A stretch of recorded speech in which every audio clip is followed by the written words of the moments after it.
देखिए भारत एट 9 कावेंद्र चौहान के साथ। Good evening and welcome viewers I missed you a lot. मैंने आपको बहुत याद किया, बहुत मिस किया।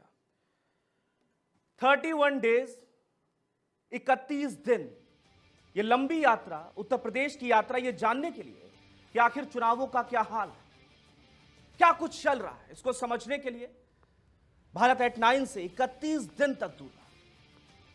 And I am very happy that I am back.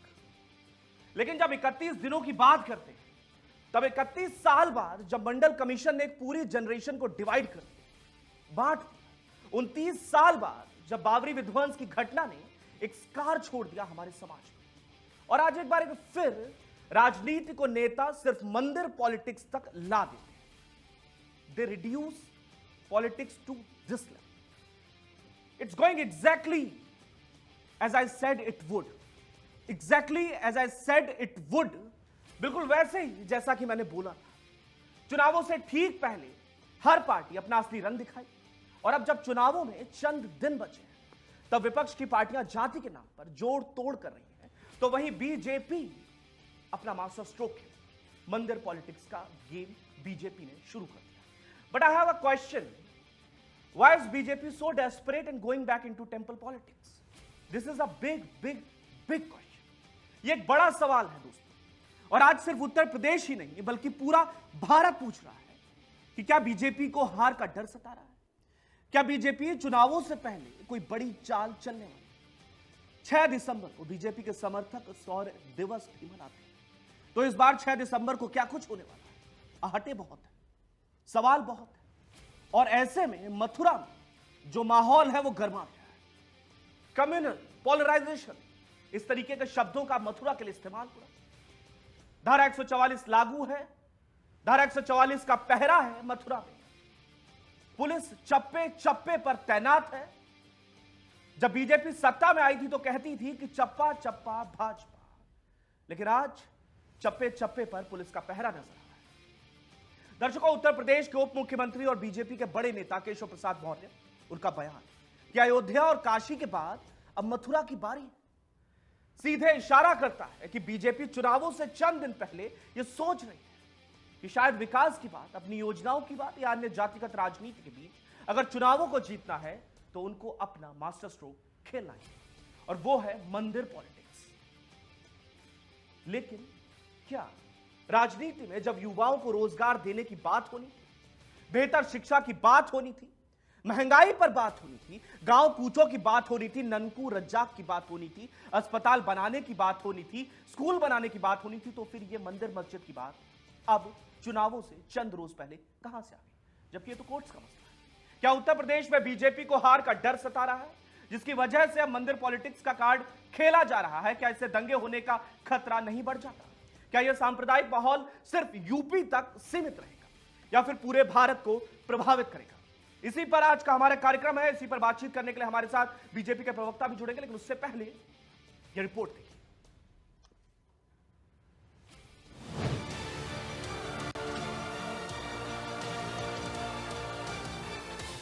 Ram की जन्मभूमि अयोध्या का विवाद खुद सुलझाने का दावा करने वाली बीजेपी सरकार ने अब उत्तर प्रदेश में नया प्रोजेक्ट हाथ में लिया है। यह प्रोजेक्ट बीजेपी की जमीनी सियासत का हिस्सा है। महज 2 सीटों से बहुमत तक का सफर तय करने में बीजेपी सरकार को भगवान राम का भरपूर साथ मिला। अब राम के नाम पर सत्ता में आकर काम कर रही बीजेपी सरकार श्री कृष्ण जन्मभूमि विवाद में भी कूद पड़ी है। यूपी के डिप्टी सीएम केशव प्रसाद मौर्य ने ट्वीट कर लिखा है कि अयोध्या काशी भव्य मंदिर निर्माण जारी है, मथुरा की तैयारी है। पूरा विवाद समझाएंगे, लेकिन उससे पहले देखिए कि आज की तारीख में सियासत वाला मथुरा आखिर कैसा दिखता है। चप्पे चप्पे पर पुलिस की निगरानी, हवा में आशंकाओं का शोर, सड़क पर धारा 144 का जोर। यह है कान्हा की नगरी मथुरा। मथुरा जो अब कल की अयोध्या बनती नजर आ रही है। मथुरा जो अब सियासी राजधानी बनती नजर आ रही है। मथुरा जो अब सियासत की भेंट चढ़ती नजर आ रही है। मथुरा जो अब मंदिर मस्जिद में उलझती नजर आ रही है। मथुरा जो अब हिंदू मुसलमान होती नजर आ रही है। इस सब की वजह है अखिल भारतीय हिंदू महासभा का बयान, जिसमें उन्होंने कहा है कि ईदगाह के अंदर मूर्ति स्थापित कर देंगे। और इसके बाद उप मुख्यमंत्री के बयान ने सोच विचार को पुख्ता कर दिया। उप मुख्यमंत्री के बयान ने उस सोच को जन्म दे दिया। विपक्ष ने हमला करने की कोशिश तो की, पर उप मुख्यमंत्री ने कह दिया कि मंदिर निर्माण के नाम पर विपक्ष को आखिर मिर्चू क्यों लग रही है। और अब चुनाव जब सर पर हैं और हिंदू इसका केंद्र बिंदु बना हुआ है, तो कोई भी इस मुद्दे पर खुलकर बात नहीं करना चाहता। इसलिए विपक्ष भी सन्नाटे में है और ऐसे में उत्तर प्रदेश में मंदिर की सियासत पर भी सन्नाटा पसरा है। Bureau report, news world India.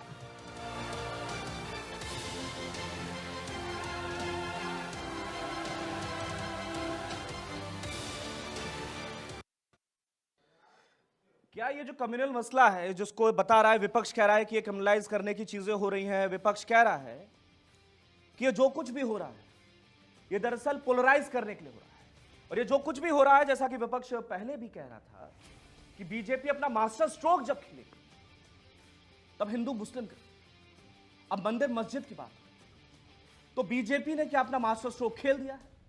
और अगर ये मास्टर स्ट्रोक बीजेपी का हिंदू मुस्लिम मंदिर मस्जिद के नाम पर है, और अगर इसका डिफेंसिव वर्ड है कल्चर को प्रोटेक्ट करना, तो इसमें मुस्लिम्स को कैसे टारगेट किया जाए। क्योंकि कुछ रोज पहले ही हिंदू महासभा के लोगों ने कहा था कि ईदगाह के अंदर श्री कृष्ण की मूर्ति रखी। ठीक है, पुलिस ने उनको डिटेन करने की कोशिश की, सख्ती बढ़ाई गई, लेकिन उसके बाद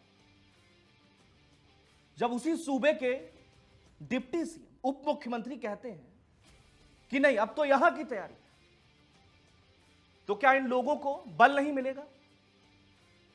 और अगर बल मिलेगा तो क्या इससे माहौल बिगाड़ने की कोशिश वाला जो आरोप है वो सत्य नहीं हो जाता? क्या चुनावों से पहले इस तरीके की बयानबाजी से सिर्फ माहौल को बदलने की कोशिश है? ये सब सवाल हैं जिनके जवाब देना भी सत्ता पक्ष के लिए जरूरी है। लेकिन उससे पहले एक चीज और जानने की कोशिश करेंगे कि आखिर चुनावों से पहले ये जिन्न जो है ये क्यों जाग जाता है। विपक्ष जिन्ना की बात करता है तो बीजेपी मंदिर पॉलिटिक्स का जिन लेकर एक बार फिर क्यों सामने आ जाती है। ऐसे में हमारे साथ बातचीत करने के लिए स्वयं बीजेपी के प्रवक्ता संदीप द्विवेदी जी मौजूद हैं। संदीप द्विवेदी जी, आपका बहुत बहुत स्वागत है भारत एट 9 में। संदीप जी, सबसे पहले तो ये जानना चाहूंगा, ठीक है, सबसे पहले अयोध्या की बात हो गई, फिर काशी की बात हो गई। आप कहते हैं कि आपने जो कुछ यहां पर डेवलपमेंट्स हुए आपने कराया, कंस्ट्रक्शन आपने कराया, सब कुछ आपने कराया, रामलला को छत देने का काम आपने किया, विपक्ष कहता नहीं तो कोर्ट का काम था। लेकिन ऐसे में अब जब थोड़े दिन पहले तक आप कहते थे सबका साथ सबका विकास, अन्य पार्टियां शिक्षा की बात करती थी तो आप कहते थे कि शिक्षा तो हम दे रहे हैं। जब बेरोजगारी आप पर सवाल उठा तो आपने कहा कि 4 लाख रोजगार देने का काम हमने किया। कुछ रोज पहले ही आप पूर्वांचल एक्सप्रेसवे का फीता काट रहे थे, कुछ रोज पहले ही जेवर का शिलान्यास कर रहे थे, एयरपोर्ट का। सब कुछ चल रहा था, ठीक चल रहा था, लेकिन विपक्ष कह रहा था कि मास्टर स्ट्रोक खेलेंगे, ऐन मौके पर हिंदू मुस्लिम करेंगे, बाज नहीं आएंगे। तो क्या आपने शुरू कर दिया अपना गेम? नहीं, देखिए, विपक्ष को तो खैर विकास के नाम पे उनके पास कोई ऐसा मुद्दा नहीं है जिस पे सरकार को घेर पाए। तो उसके लिए मजबूरी है कि कहीं ना कहीं वो कभी जिन्ना की बात करेगा, कभी अगर हम किसी मुद्दे की बात करेंगे तो उसकी बात करेगा। भाई, जिन्ना का मुद्दा अगर आप देखिए तो सबसे पहले अखिलेश यादव जी ने उठाया है। या तो विपक्ष ये कहना चाह रहा है कि अखिलेश यादव जी बीजेपी के सहारों पर नाच रहे हैं, इसलिए इस तरह की बातें कर रहे हैं। तो जिन्ना का जो उन्होंने मुद्दा उठाया, जो बड़बोली उन्होंने बयानबाजी करी, उसका काउंटर करने के लिए आपने ये सब कुछ किया। देखिए, अगर इस देश में जिन्ना जैसे व्यक्ति का नाम लिया जाएगा तो हम पुरजोर विरोध करेंगे, और विरोध नहीं करेंगे ऐसे लोगों की पार्टी का हम नामो निशान। विरोध करने के लिए क्या मस्जिदों को टारगेट करेंगे? क्या सारे मुसलमानों को टारगेट करेंगे? किस मस्जिद को टारगेट कर दिया? किस मुसलमान को टारगेट कर दिया? जन्मभूमि पर आप कह रहे हैं कि वहां की तैयारी है, तो तैयारी है तो मतलब बाबरी जैसा कांड की तैयारी है, 6 दिसंबर 1992 की तैयारी है, वही कुछ होने जा रहा है 6 दिसंबर को। देखिए, वही आपकी सोच है? देखिए, थोड़ा सा आपको समय देना पड़ेगा। पहली चीज तो देखिए, राम मंदिर के मुद्दे को लेकर मैं आपको एक चीज क्लियर कर दूं कि राम मंदिर के मुद्दे को लेकर पिछले 70 साल से कांग्रेस सिर्फ हिंदू मुस्लिमों के बीच में बंटवारा कर रही थी, हिंदू मुस्लिम के बीच में दंगे करवा रही थी और हिंदू मुस्लिम इसका बहुत बड़ा एक पीड़ित अपक्ष था और वो कांग्रेस जानबूझ के नहीं चाहती थी कि ये उस मुद्दे का पटाक्षेप हो। लेकिन भारतीय जनता पार्टी ने सुप्रीम कोर्ट को जो जो चीजें चाहिए थी वो सब प्रोवाइड करवाई और कोर्ट ने उसका संवैधानिक तरीके से निर्णय किया और सबने निर्णय का स्वागत किया और भव्य राम मंदिर का निर्माण हो रहा है। अब मथुरा की बात करिए आप। मथुरा कृष्ण जन्मभूमि की जो बात की जाती है उसमें 1832 से लेकर 1996 तक जितने भी केस चले हैं उसमें जो कृष्ण जन्मभूमि न्यास है उसने सभी केस जीते हैं। इनफैक्ट 1832 में जब नीलामी हुई थी उस जमीन की पूरी 14.37 एकड़ जमीन जो थी 13.37 एकड़ जमीन वो राम जन्मभूमि न्यास ने नीलामी में ली थी और जिस जगह में ईदगाह है उस जगह का भी अभी तक टैक्स या पूरा जो हक है वो कागजों के हिसाब से कृष्ण जन्मभूमि व्यास का है। भाई अगर किसी के पास उसका हक है कोर्ट की तरफ से है, ब्रिटिश जो रूल थे उनकी तरफ से है, तो उसको उसका हक क्यों नहीं मिलना चाहिए। और इसमें मुझे नहीं लगता, देखिए इसमें एक हमें कहीं ना कहीं स्टैंड क्लियर करना पड़ेगा कि या तो हम कृष्ण जन्मभूमि को एक विवाद के तौर पर हिंदू मुस्लिम को बांटने के लिए उसको रहने दें और या हम उस मुद्दे को संवैधानिक तरीके से उसका पटाक्षेप करें और दोनों भाइयों को खुशहाल तरीके से रहने दें। क्या जरूरी कि हम किसी के विवाद को बहुत लंबा खींचे और बंटवारे की राजनीति करके हम अपनी राजनीतिक रोटियां सेकते रहें। आप दरअसल खुशहाल बनाने के लिए, दोनों के रिलेशनशिप्स को सही करने के लिए सब कुछ कर रहे हैं। उत्तर प्रदेश में 5 साल में आप बता दीजिए हिंदू मुस्लिम के बीच में कितने दंगे हुए। बीजेपी मस्जिद बनाने को लेकर इतना ज्यादा डेस्परेट नहीं दिखती जैसा मंदिर बनाने को लेकर डेस्परेट दिख रही है। नहीं देखिए मस्जिद बनाने को लेकर मैं एक चीज आपको क्लियर कर दूं कि जो मुस्लिमों के लिए इतनी बात करते हैं उन्होंने कितनी मस्जिदें बनवा दी आज तक, कितनी अखिलेश यादव ने मस्जिदें बना दी हैं, कितने उन्होंने गरीब मुसलमान के लिए स्कूल या अस्पताल बना दिए। वो सिर्फ क्या करते हैं, वो आजम खां और अतीक अहमद जैसे गुंडों के इशारों पर नाचते हैं और सिर्फ कट्टरपंथियों को बढ़ावा देते हैं और वही काम कहीं ना कहीं कांग्रेस करती थी। तो ये लोग सिर्फ कट्टरपंथियों के बहकावे में भड़कावे में आके उनके सारों को नाचते हैं और गरीब मुसलमान का खुल के शोषण करते हैं। एक अपराधी बढ़ता है तो वो सबसे पहले घर के लोगों का शोषण करता है, पड़ोसी और आसपास के लोग बाद में उससे शोषित होते हैं। भारतीय जनता पार्टी हमेशा ये चाहती कि किसी भी मुद्दे का कहीं ना कहीं विवाद हो, चाहे वो राम जन्मभूमि हो, चाहे वो कृष्ण जन्मभूमि हो या चाहे वो ऐतिहासिक घटनाओं को लेकर हो। मतलब आपकी तैयारी मथुरा के बाद भी फिर कहीं की तैयारी होगी, फिर कहीं की तैयारी होगी। मतलब उत्तर प्रदेश में जितने भी, जहां पर भी जिस भी मंदिर को लेकर विवाद है, जहां पर मस्जिद आसपास है, वहां पर बीजेपी सबसे आगे कूदकर मंदिर बनवाने के लिए पुरजोर काम करेगी। नहीं तो क्या दो भाइयों के विवाद को अगर संवैधानिक तरीके से खत्म कर दिया जाए और उन भाइयों को भाईचारे से रहने दिया जाए, गलत है? या अपनी राजनीतिक रोटियां सेकने के लिए अगले 700 साल तक? आज तक कोई नहीं भूला वहां पर आप गुंबद पर चढ़कर जो कुछ क्रियाकलाप किए गए, जिस तरीके से बाबरी विध्वंस किया गया, वो किस तरीके से एक भाई को मिलवाने का काम था। बाबरी विध्वंस से ज्यादा कायराना पूर्ण हरकत थी उन निहत्थे कार सेवकों पे गोली चलवाना। आज उस पर कोई बात नहीं करेगा। जिसमें मुल्ला मुलायम सिंह अपने आप को गौरवान्वित महसूस करते हैं, लेकिन आज हम उसकी बात नहीं करेंगे। 1992 6 दिसंबर को जो कुछ हुआ उसको लेकर गौरव महसूस करते हैं। देखिए मैं बिल्कुल कहता हूं, सुप्रीम कोर्ट ने जब उस बात को साबित किया कि उस राम मंदिर वहां था और राम मंदिर बनना चाहिए था और सुप्रीम कोर्ट ने उसका निर्णय दिया। कोर्ट ने तो बाद में साबित किया, आप पहले से गौरव महसूस कर रहे हैं। क्यों क्या इलाहाबाद कोर्ट ने पहले नहीं कहा था? नहीं। क्या आपने लोकल कोर्ट नहीं, क्या लोकल कोर्ट के डिसीजन नहीं देखे थे आपने? लोकल कोर्ट ने स्पष्ट कहा था कि यहाँ पे उसने 3 हिस्से राम मंदिर निर्माण के लिए दिए था। एक हिस्सा मुस्लिम पक्ष को दिया था जिसमें अंसारी उस समय तैयार हो गए थे, लेकिन सोनिया गांधी के फोन करने पे मुलायम सिंह ने जानबूझ के हिंदू मुस्लिमों को भड़काने के लिए उस मुद्दे को आग लगाई थी और उसके बाद आगे हाईकोर्ट और सुप्रीम कोर्ट लेके गए थे। तो ये आग भड़काने का, हिंदू मुस्लिम बांटने का कौन काम करते हैं? जो आज भी लड़ रहे हैं। आज भी एक तरफ अखिलेश कहते हैं कि जिन्ना ऐसे हैं, दूसरी तरफ राहुल गांधी और कांग्रेस कूद जाते हैं। नहीं, जिन्ना तो हमारे हैं। जो अपने दादा की मजार पे 2 फूल नहीं चढ़ा पाते, वो आज जिन्ना की बात करें शोभा नहीं देती। ठीक है, मुसलमानों से इतनी नफरत क्यों है आपको? कि कौन कहता है कि हमें नफरत है? मुझे लगता है कि आज के प्रदेश में सबसे ज्यादा मुसलमान अगर किसी को चाहता है तो नरेंद्र मोदी जी को चाहता है। और जो एक कहते हैं कि मुसलमानों से नफरत है, वो सिर्फ और सिर्फ उन गरीब मुसलमानों को, उन मुसलमानों को डरवाने की कोशिश करते हैं जो आज भी उनके गुंडों के चंगुल में है। ठीक है, तो मतलब अगर मुसलमान आपके पास, आप मुसलमानों को पूरी तरीके से सपोर्ट करते हैं और जो मथुरा का जो मसला है वो दरअसल आप बता रहे हैं उसको वो कम्युनल नहीं है, दरअसल उसको तो हार्मनी बनाने के लिए आप इस्तेमाल कर रहे हैं। नहीं देखिए, अगर कोर्ट उसमें निर्णय देता है तो क्या भाई, देखिए अगर हमने आपके उप मुख्यमंत्री की उसमें निर्णय दे रहे हैं, नहीं तो हमारे मुख्यमंत्री ने जिस पक्ष को लेकर बात कही है, क्या गलत कहा है? उन्होंने कहीं ना कहीं उसी निर्णय पर बात की है जो संवैधानिक तरीके से निर्णय हर बार हुआ है। वो कह रहे हैं कि क्या 1832 से लेकर 1996 तक नहीं कह रहे कि कोर्ट में मसला उठाएंगे, वो कह रहे हैं बीजेपी की तैयारी है। बीजेपी की तैयारी क्या है? देखिए बीजेपी की खुलकर एक्सपोज करिए जरा, बीजेपी की तैयारी क्या है, क्या कुछ होने वाला है? उन्होंने कहां लिखा बीजेपी की तैयारी है? नहीं, कल तक देखिए संदीप जी, मैं बहुत खुलकर आपसे बात करूंगा। कल तक क्या होता था कि छोटे कार्यकर्ता या फिर कोई ग्राउंड लेवल का कोई नेता है, वो ऐसी बातें कहता था कि हम चढ़कर ये कर लेंगे, हम मस्जिद को गिरा देंगे और वहां पर मंदिर को बना देंगे, और कई जगहों की ऐसी बात होती थी, लेकिन कोई बड़ा नेता नहीं कहता था। लेकिन चुनाव सर पर है, ऐसे में उप मुख्यमंत्री कह रहे हैं कि अब देखो मथुरा में मंदिर की तैयारी है, तो वहां पर आप क्या कुछ करने जा रहे हैं, किस तरीके से वहां पर आप चीजों को क्या कुछ करेंगे, क्या डेवलपमेंट आप करने जा रहे हैं? देखिए उसको लेकर सवाल। देखिए, कहने को तो बहुत से सिर्फ ये भी कहते हैं कि वहां अयोध्या में मंदिर बना है, हम सर कलम कर देंगे, हम हिंदुओं को खत्म कर देंगे, हम ऐसा कर देंगे, हम वैसा कर देंगे।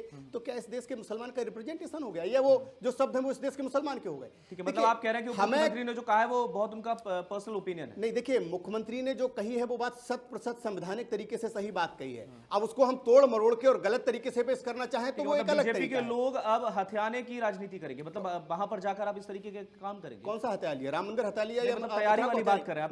नहीं, क्या सुप्रीम कोर्ट ने हमारे निर्णय में कर दिया? मस्जिद में उसको लेकर आप क्या कहेंगे? वैसा ही कुछ होने जा रहा है, वैसे आप गुंबद पर चढ़कर उसी तस्वीरों को दोबारा पेश करेंगे? देखिए, मैं एक चीज बता दूं, संवैधानिक तरीके से अगर हमने राम मंदिर बनाया, अगर आपकी नजर में वो हत्याना है, संवैधानिक तरीके से तो राम मंदिर बनाया, लेकिन संवैधानिक तरीके से बाबरी मस्जिद को तोड़ा। देखिए, ऐसा है क्या? देखिए, नहीं, मंदिर बनाया दैट इज ओके, लेकिन आपने बाबरी मस्जिद को जो तोड़ा वो संवैधानिक था? आप किस बेस पे कह सकते हैं कि भारतीय जनता पार्टी के लोगों ने? नहीं, आप वही तो आप किस बेस पे? आपके पास बेस है या आप इंटेंशनली टारगेट करना चाह रहे हैं? आप बताइए, आप बेस बताइए, आपने किस बेस पे कह रहे हैं कि वहां पर तैयारी है? देखिए, तैयारी तो हम खुल के कह रहे हैं कि संवैधानिक तरीके से जब 1832 से लेकर 1996 तक खुल के सीना ठोक के कोर्ट ने कहा कि कृष्ण जन्मभूमि को यह मंदिर दिए जानी चाहिए उस न्यास को, तो हम क्या गलत कह रहे हैं? नहीं, हम संवैधानिक कहें तो गलत है, और दूसरी पार्टी संवैधानिक तरीके से कहे हम मंदिर तोड़ के मस्जिद बनाएंगे, हम शहरों के नाम बदलेंगे, हम ये तीर मारेंगे, हम आजम खां को ये बनाएंगे। अरे सर, जो असंवैधानिक बात करते हैं उनकी भी बात कर लीजिए। हमने जो भी काम किया है 100% हिंदू और मुस्लिम दोनों भाइयों की सहमत से किया है, संविधान का पूरा कहीं ना कहीं परंपराओं का पालन आप कह रहे हैं कि मथुरा में जो कुछ आपने, जो उप मुख्यमंत्री ने बयान दिया है उसको लेकर मथुरा में कुछ होने वाला नहीं है, मतलब कुछ बिगड़ने वाला नहीं है, दंगे जैसे हालात बनने वाले नहीं है, जैसे कि आशंकाओं का दौर जो है मथुरा में चल रहा है। देखिए, भारतीय जनता पार्टी के पिछले 5 साल के कार्यकाल में एक भी दंगा उत्तर प्रदेश में नहीं हुआ है। नहीं, अभी की बात करते हैं, अभी की बात करते हैं। बयान उन्होंने दिया है, की बात बता रहा हूं, दंगे भड़क सकते हैं, हाँ या ना? देखिए, बिल्कुल नहीं भड़क सकते, बिल्कुल नहीं भड़क सकते, तो फिर वहां पर पुलिस का डिप्लॉयमेंट आपकी सरकार ने क्यों कराया गया? तो फिर वहां पर चप्पे चप्पे पर पुलिस क्यों लगवाई गई? आपको लगता है कि आपके बयान से दंगे नहीं भड़क सकते? देखिए, तो फिर चप्पे चप्पे पर पुलिस क्यों है? धारा 144 लागू क्यों है? वहां पर एलआईयू को मजबूती से काम करने के लिए क्यों कहा गया है? सख्ती क्यों बढ़ाई गई है? देखिए, प्रशासन का अपना डिसीजन है। नहीं, आपके जो उप मुख्यमंत्री हैं वो बयान देंगे, उसके बाद इतनी बड़ी घटना होने की आशंका जो है वो जाहिर होती है, उसके बाद पुलिस को डिप्लॉयमेंट होगी, और आप कह रहे हैं दंगों की कोई बात ही नहीं है। उसके पीछे सीधा स्पष्ट मैं आपको बता दूं, तो पुलिस को हटवा दीजिए जब आपको लगता है कि ऐसे बयान से दंगे नहीं होंगे, बल्कि मिठास आएगी आपको दो रिश्तों में, आपको हिंदू मुसलमान के रिश्तों में। आपको वहां पे ग्राउंड रियलिटी पता है? नहीं, ग्राउंड रियलिटी पता है मुझको, मैं कल मथुरा से आ रहा हूं। 5 टाइम नमाज कितने दिन से पढ़ी जा रही है, बताइए? नहीं, ग्राउंड आप ग्राउंड रियलिटी आपको पता है? नहीं, आप बताइए, ग्राउंड रियलिटी आपको पता है? ऐसा आरोप, सर जवाब दीजिए, आप भाग नहीं सकते। कुछ समय से या तो ये कहिए कि हमें मुझे ग्राउंड रियलिटी पता नहीं है, ठीक नहीं है, या तो स्वीकार करिए कि मुझे ग्राउंड रियलिटी पता नहीं है, या फिर ये मत कहिए कि मुझे ग्राउंड रियलिटी बिल्कुल एग्जैक्ट नहीं पता। मैं आपको बता दूं कि आपके लोग आरोप लगा रहे हैं 5 दिन से नमाज कितने दिन से वहां पर 5 समय की नमाज जो है पढ़ी जा रही है, लेकिन एक ग्राउंड रियलिटी और है कि आप ही की एक टुकड़ी, आप ही की एक ब्रांच हिंदू महासभा वहां पर जाकर कह रही है कि हम अंदर जाकर मूर्तियां स्थापित करेंगे ईदगाह के अंदर। ये सही है या गलत? दूसरी बात, इस देश में 100% आप मस्जिद के अंदर ईदगाह के अंदर भगवान की मूर्तियां स्थापित करेंगे, ये ठीक है या नहीं? देखिए, हम 100% कृष्ण जन्मभूमि को भव्यता देंगे और कोर्ट की सहमत से देंगे। आप ईदगाह के अंदर मूर्तियों को स्थापित करेंगे, हाँ या और नहीं? कोर्ट की सहमत से देंगे, और हिंदू मुस्लिम दोनों भाई उसमें ईंट लगाएंगे। ये भी हम दावे से कहते हैं। के अंदर अगर 5 समय की आप कह रहे हैं कि नमाज कुछ दिनों से पढ़ी जाने लगी है ताकि जमीन को और मजबूती के साथ हथियाया जा सके, तो क्या आप जबरदस्ती वहां पर मूर्तियां स्थापित करेंगे? देखिए, यहीं पे तो मैं आपको बताना चाहता हूं कि यहीं पे तो एंगल पकड़ने वाली बात है। वहां 5 टाइम नमाज इसलिए नहीं पढ़ी जा रही है क्योंकि जो कमेटी इस चीज पर तैयार थी कि हमें वैकल्पिक जगह दे दी जाए, हमें उस जगह को छोड़ने में कोई दिक्कत नहीं है। वहां 5 टाइम नमाज, ये बिल्कुल ठीक है, मैं कह रहा हूं 5 टाइम नमाज डेली पढ़ी जा रही है, ठीक है। सुनिए, ठीक, आपने आरोप लगा दिया, आप मुझे बताइए क्या मूर्तियां स्थापित करी जाएंगी? आपको मेरी मूर्तियां स्थापित करी जाएंगी? देखिए, समय की कमी है, मैं दोनों चीजों का जवाब देता हूं। आप मूर्तियां स्थापित करेंगे जबरदस्ती? आज फिर मथुरा में एक अंसारी को सोनिया गांधी के कहने पे मुलायम ठीक है, सिंह सोनिया सुप्रीम गांधी के कोर्ट लेके कहने जा पर रहे कुछ हैं। भी हो रहा है, दैट इज और ओके, लेकिन मथुरा आपकी में सरकार क्या मूर्तियां स्थापित करेगी? हाँ या ना? देखिए केवल ये गलत है या नहीं है? केवल मथुरा में मूर्तियां नहीं, स्थापित करेंगे ईदगाह में, केवल गलत है मथुरा या में नहीं है? जहां जहां विवाद है संवैधानिक तरीके से वर्षिप एक्ट को हटा के हम जलेबी आउट ऑफ भव्यता इट, देंगे। Jalebi out of it, jalebi मत बनाइए। ये बताइए सर, क्या स्पष्ट आप तौर पर ईदगाह कह रहे में हैं। मूर्तियां स्थापित करेंगे? हाँ या ना? हम 100% भव्यता के मूर्तियां साथ स्थापित करेंगे, हाँ संवैधानिक या? तरीके से मूर्तियां स्थापित करेंगे। ठीक है, मूर्तियां स्थापित करेंगे आप ईदगाह में। Thank you so much. तो दर्शकों, आज के भारत एट 9 में यही कार्यक्रम था जिसमें हम जानने की कोशिश कर रहे थे कि क्या बीजेपी का ट्रम्प कार्ड जो उस वक्त खेला गया जब चुनाव सर पर है, और क्या यह काम करेगा? क्या हिंदू मुस्लिम पॉलिटिक्स को बढ़ावा नहीं देगा? क्या यह मंदिर पॉलिटिक्स की दोबारा वही कड़ियां शुरू नहीं करेगा? क्या मंदिर पॉलिटिक्स की जरूरत अब बीजेपी को आन पड़ी है? क्या यह सब जातिगत पॉलिटिक्स को काउंटर करने के लिए करना पड़ रहा है? फिलहाल के लिए धन्यवाद। कल एक बार फिर आपसे मुलाकात। शुक्रिया।